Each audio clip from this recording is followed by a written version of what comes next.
Hey, what's up, everybody? This is Pedro. This is Jackson. And you're watching Solid Foundation. Jackson, on this episode, man, we want to give these agents a few tips.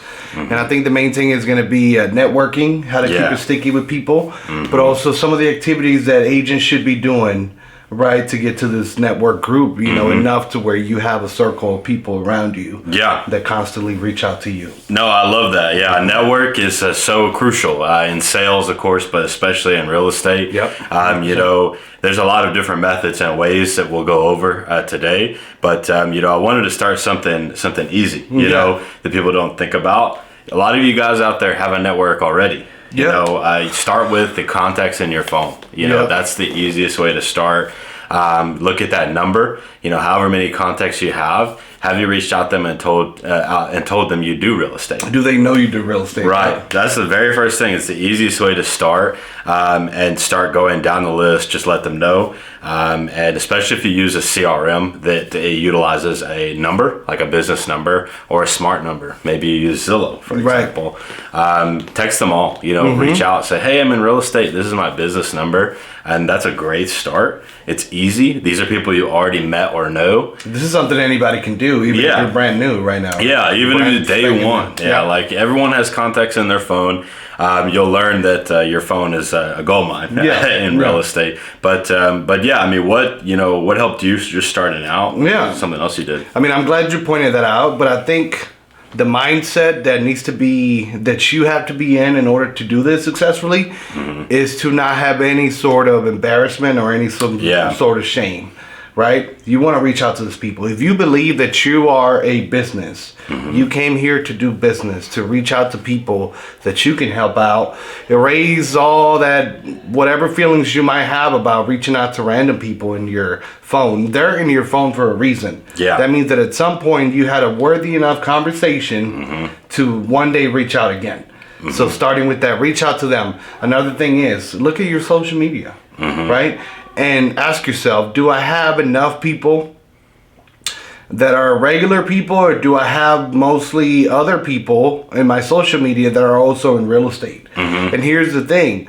We're all going to have coworkers and friends and people we know in real estate, but you don't want that group of people to be bigger than the group of people you have that are friends, people that you can actually help out. If that's the case and you have more of the coworkers and people on the same field, then you need to do something about that. You need to start adding people on social media. And just like you did with the phone, did you let them know you're in real estate? Why don't you make your first video on social media should be about, hey guys, you may know me as this. By the way, this is what I do now. This is what I'm able to do for clients. Exactly. No, and one of the largest, there's been a lot of research out there recently on what people respond to. One of the highest percentage that people respond to is Instagram DMs. Instagram DMs is huge. So don't be afraid. Like Pedro said, you know, don't be embarrassed. You know, go on your Instagram DMs, message those people, let them know you're in real estate, but also don't spend too much time talking to other people in the business. You know, those people are not going to provide as much value to your business other than just looking at what they're doing. You know, so definitely pay attention to that. And Instagram DM, also Instagram search. Actually, if you go in and search, you know, brand new home, or you know, I'm searching for a home, or you know, do you have any tips on home buying? Like if you search those phrases in there, you might find posts from other people that are not in your network that you can then DM and say, hey, I know you were looking for some curious. Or you were curious about the market. You were looking at how to buy a house, and I can help you. So utilize those types of tools. And there are more than just Instagram. I think that's the most successful. But what are some other methods that you've done? I mean, so you have your TikTok, your Facebook. I think for me personally, Facebook is more, I think it depends on the age group. But I think for people that are looking to be homeowners, in my opinion, Facebook is probably going to be a big one, a little bit older crowd, right? But no system is better than another. I think if you do a combination of all of them, I think it could really help you. But I think the most important thing is, can you provide content? Can you provide something of value to people on a constant basis. Just like we do this podcast every week, can you keep that up? Because if you're expecting engagement, but you're not really active on social media, then your expectations are not up to par to what you're doing, right, in return. Right. So as long as you deliver something and you put it out there for the right people, understand who you want to reach. Don't just reach out to random people that are in the business. If your goal is to reach out to random people from all around the country, then your content should be geared towards that, right? It should be tailored for those types of people. And I think a lot of people miss this, and even me, probably you. Engage back. If someone takes the time to comment or like your post, guess what you should do in return? Definitely. The same thing. You cannot expect people to give you if you're not giving back. Right. They want to see you active. If you post a video and you talk about ask me questions, but when they do ask you questions, you don't even read those DMs. Or you don't respond. Then what are you really doing? What are you selling that's not really working out? You know? I agree. Yeah, I think everyone should know that when you're networking, it is a two-way. It's a two-way communication. You have to give what you put out, and then also when people are coming to you about the information, you got to be on your game. You got to have the answers. You got to be ready. Your response time is huge in your building your network. It's very crucial these days when someone texts you, hey, I want to see a house, right? We're pretty much all inside afraid they're going to say in the next 5 minutes, right? But you have to be that, you have to be there, or at least have a solution very quickly. Because people are going to recommend you then. As we're talking about building your network, you want to get referrals. You want to get recommended. So the easiest way is like Pedro said, is to be consistent, to be fast, to respond, and to be engaged. And I think, man, it depends, right? If you want to be known as something, then make sure your content shows that, right? If I'm a realtor and I want everybody, the moment they think of my name, Pedro, they can put the word realtor next to it, then my content needs to be that. Can't confuse all the audiences, right? Especially if you want to stand out, right? You want to reach out to the people that are watching you with constant updates of what you're doing. And a basic one, if maybe you don't have strategies or ideas for content, share what you do on a daily basis. A lot of times we overthink it. I mean, the way I started and I look at it, and I mean, and even to this day I struggle a little bit with it, but what helps me is if I'm doing activities today that have to do with my job, let me just record small clips, 10, 15 seconds.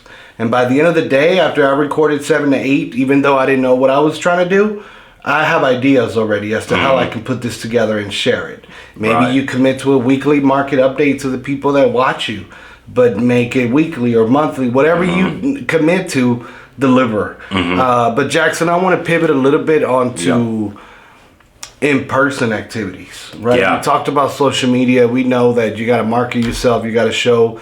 What about in person? What are some things that agents can do to network? So the easiest way, when most people agents start here is your open house. I know it sounds basic, but just going and being there, doing an open house every weekend. If you're part of a team, host other people's open house.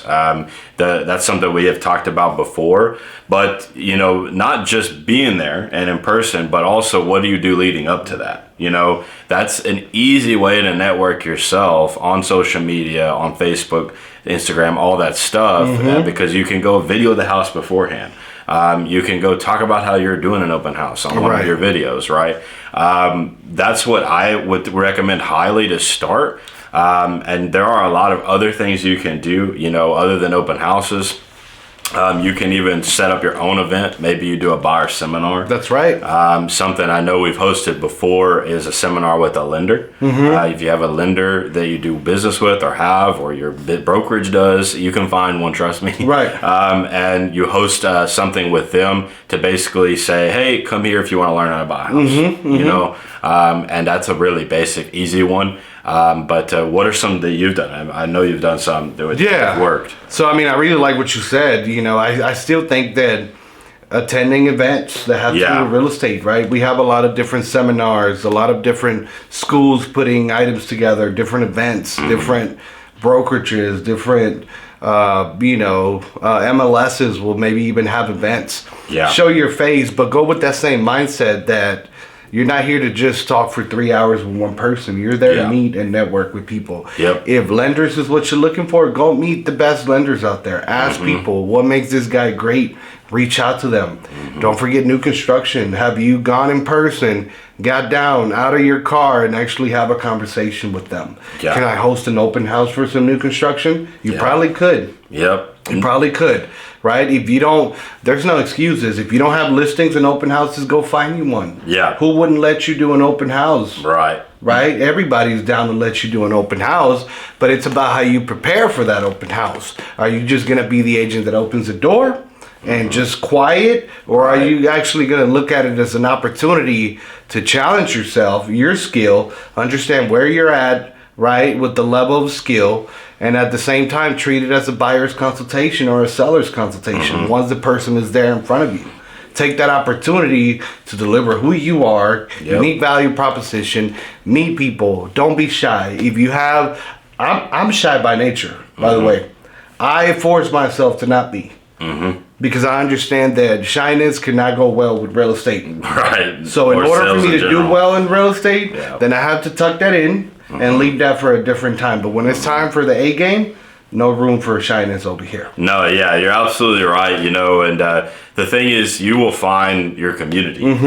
That's what I learned is, once you start to network, you start to talk to more people, you'll find where you fit in. And that's the real thing is you can be very niche in sales. So if you find somebody, a community you do, maybe you play soccer a lot, maybe you play golf a lot, and you go there and you talk about golf with whoever that you usually play with, and then real estate will come up. That's the thing that I learned too, is doing your networking and finding your people, building your community. It doesn't always have to start with a real estate conversation. Right. You can start with something you have a common interest in. Book club. Book club is something that is common. People, maybe you go to the library a lot, or your local community. Maybe you do community events. Food drives, stuff like that. Maybe you foster dogs, whatever it is. Yeah, right? Whatever it is, you find your niche, and you want to expand that. Just double down on what you like already. There's a community there. That's an easy place to start too.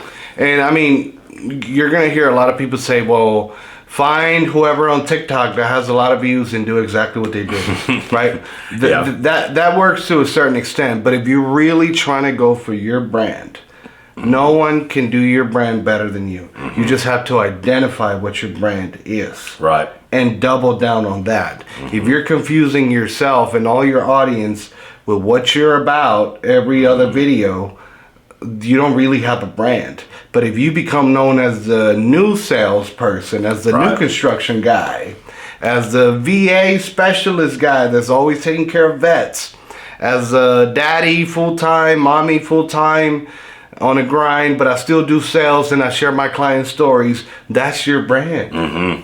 You're buying into the person, not so much the business itself. If you buy into me, then you will buy from me. Right. Well, and everyone has heard it, in sales, you're selling yourself first.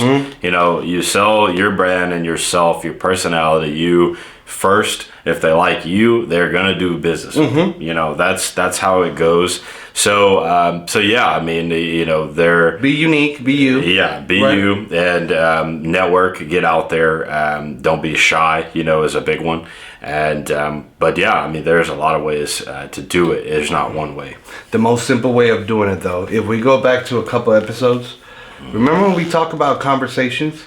Yep. If you don't know where to, let's say you watch this video and you still don't know where to start with your brand. At the minimum, the best thing you can do as an agent is to track how many conversations you want to have a day. Yep. If I don't know anything, maybe I don't even have a TikTok yet, but I'll tell you what I can do though. I can be in charge and say, today, I don't care how, but I'm going to talk to 5 people. It could be the corner store guy. Yep. It could be the cleaning lady. It could be whoever. But you make it a point to talk to them and have conversations. If that's all you're doing, that alone will get you some results. I can promise you that. No, At yeah. the bare basic, at the bare minimum. You're absolutely right. And like that's the thing we said before too, your social media messaging counts. You know, the conversations don't have to be in person, face to face. Exactly. The other thing you can do is, we talked about not just focusing on agents or other industry professionals. However, we work in referrals too. You know, if you get someone on Instagram that's from a different state that does a lot of business, don't be afraid to message them. Say, hey, I'm in San Antonio, or hey, I'm in whatever market you're in. I'd love to do referral business. Are you going to an event? Maybe it's a Tom Ferry event that a lot of people from all over. A big seminar, right? Are you going? Maybe you invite them. Maybe they come with you. When you meet up and you have a business plan, because that could lead to a lot of new business. There are a lot of people out there that refer people and refer business. They know their market well. Maybe they know a lot of people from their market move to San Antonio or whatever your market is, and so they're trying to build their network that way. But are you going there? Are you going there intentional about it? Right. Are you just going there to take your notes and hide, or are you going there to take your notes, learn, and then on top of that, shake 40, 50 hands and meet agents from all over the country and have that one-on-one? If you ever have anybody coming to my city, I'm your guy. If I ever have anybody, you're my guy. Here's my info. Let's add each other. Let's start. That's how you network. Yeah. But you got to go with that mindset. I'm not just here to sit by myself. I came here to make the most out of this. Right, and it's super valuable. This carries over to the people you already know or your clients. As you start to build clientele, it's maintaining your network too. Yep. As you go, we're talking about building it and meeting people, but you have to maintain it too. So when you start to do business with people, make sure you're following up with them too. Hey, I just wanted to follow up. I know it's been a year since our transaction, but do you know anyone? Or are you looking to possibly sell? I know your business, maybe he was in the tech world and they move around a lot, and maybe throw that in there. Hey, I know you're in the tech business. You move around a lot. Are you possibly looking to move? Right. I'd love to list the home. Here's what your house is worth now, etc. That's a great point. And I'll tell you why it's a great point, because a lot of times we focus on how do we get more new people, but we don't look at the people that we've already worked with. Exactly. We almost forget, it was a once done type thing. Now that we closed, we don't have to keep into. You're missing out on at least 2-3 opportunities from that one person. Exactly. So if you don't have a newsletter going out every month or every quarter, that's probably something you want to add to your way of working, to your routine. Right? Find ways. How do I keep it sticky with people from the past? Do they know that I still exist, even though we closed 4 years ago? Yep. And if they don't know, how do I come across genuine enough to show them that I care, but also to offer them the opportunity to help more people that they know, especially if you killed it and did an amazing job. That's your performance you put in, your audition. You killed the audition. Why would you not go back to the producer and ask him for another shot or something else? Yeah. It's the same thing. That's a great way to put it too. Yeah, it's literally you're showing your performance. The deal was good. The end of the deal is the best time. To reach out and say, hey, this is a great experience. Something for a favor. Yeah, exactly. Ask what better way? Do you know friends of family? If you knew where they moved from, let's say they moved from North Carolina. Hey, I know you moved from North Carolina. Is anyone of your family also looking to move here or the state of Texas? Or can I help them in the North Carolina find them an agent? Jackson, because you were so happy with my services and I was so happy to take care of you, could I ask you a huge favor? Do you think that from anybody you meet and come across, if you ever hear them mention anything about real estate, that you would be able to send them my way to answer any questions they might have? Is that okay with you? Yep, exactly. Just like that. Nobody's going to say no. Yeah, nobody's going to say no. Especially if I did a great job and I know he's happy. And by the way, Jackson, leave me a review. And by the way, Jackson, is it okay if I add you on Facebook and Instagram and all that stuff? Absolutely. Because I want to keep in touch. Because I want to provide you a monthly market update on social media. I want you to follow what I do. Remember, whoever's the closest one to them is the one they're always going to use. Yes. You might have been the best agent they ever worked with, but you disappeared for 3 years. A new jockey came into town. Right? Just remember that. Think of it as repeat business. And are you willing to do a good job and walk away with nothing in return? Yeah. Or are you going to demand something more for the same work that you've already done? That's the thing too. You mentioned something too. Work you've already done, or even in my head, I'm like, even if you don't get a closed deal from the person, they still interacted with you. They saw how you do business. So still ask, right? Like ask for more business or other people they may know. This snowballs. Networking really in real estate is easy to snowball if you do it right, because they'll do the networking for you. You put the message and the seed out there, and they're gonna spread it around. If you do good business, you continue to follow up, and you make them a priority. That's the biggest thing is you got to make your networking your priority in the business. Because a lot of times they'll do the work for you. And that's a great point, because it leads to something that just came to mind. If you switch your mindset, regardless of whatever the barriers are with the current people you're working with, if you switch your mindset and understand that you're doing it for the reasons that we just mentioned, your attitude itself about how you go about meeting people, whether they have the potential to close or not, it will change drastically how you do business, because I'm not just showing up with the wrong attitude for someone that may or may not qualify. Right. I'm showing up, going there, understanding that the possibilities that could come out of this one person that I'm meeting could be so much bigger than just him working something with me at the moment. That's right. Yeah, I don't care if it's a piece of land for 10 grand. What is it now? A new agent who might be entitled might say, well, that's a waste of my time. Okay. Well, if that's the mindset you're coming into it, how are you supposed to get great at networking? But if I go there, okay, 10 grand. The only thing that's going to be different is the fact that we're going to move faster. Yeah. We're going to move faster. This is less money, but we're going to move quicker. But more than anything, I'm going to show this guy why I'm the one that he should be using. And even if we don't seal no deals, he's going to remember me. Yeah. Well, check this out too. You mentioned the low price, home, land, whatever it may be. You got to ask the right questions. Yep. That's what's important too, is you have to have the mindset is like, okay, I don't care anymore about this subject property, like, cause it's 5K, 10K, whatever. Maybe it's quote unquote not a good investment, for your time or your money. But what if I go there and I ask them, what do you want to do with the land? Right. Or, what enticed you here? Was it just good value? Do you want to buy and hold? If you're asking all these good questions, you're providing good value to the consumer. They're going to remember that. They're going to send it to everybody else. But just showing up to that stuff puts you ahead of other agents. 100%. Like Pedro said. With the right attitude. If you're entitled, you don't have a good attitude about it, and you don't show up, or you try to vet them with a million questions before you go, you're going to lose the client. That's a lost deal, right? And it's a double loss, I call it, because guess what? You still drove for 10 grand. Yeah. But you didn't score enough because your attitude wasn't checked. Yeah. Well, so now you're really not getting anything out of that one day that you spent 3 hours doing. Yeah, you didn't get anything. Yeah, you just showed up. You were like, oh, hey, here's the basic info, and now I'm going to go home. And you didn't do anything. So, right. But what I'm saying is too, when you get there, if you ask the right questions, and they're already going to be impressed. They're going to be like, all right, cool. This guy showed up in a suit and like ready for this $10,000 lot. He didn't have to do that, So if you already show up ready, the good attitude, it's going to show that value. But then also, maybe they're vetting agents, and they're like, man, let me throw some BS, to get this guy to show up. Earn your way to work with me. Yeah, you have to earn the business. Yeah, so maybe he's just throwing some BS out there to see who shows up. Because if that agent that shows up is good, now he's ready to go talk about custom builds. I love earning the business. Yeah, and I'll tell you what, because people get used to not earning the business. They think that we're entitled to the business.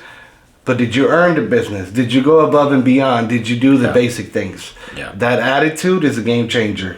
Depends what you have in your mind. It is so powerful, and it'll determine how your day goes. Yeah. If you're starting with the wrong foot already forward, then trust me, you either have to check it quick and adjust, or you just ride it out, but understand that nothing good is going to come out of that day. Yeah. So the same goes for networking.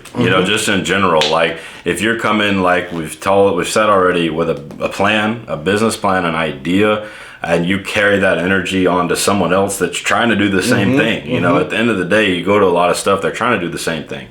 And if you come in with that energy, they're more likely to be excited to work with you, more likely to carry on the network and the relationship.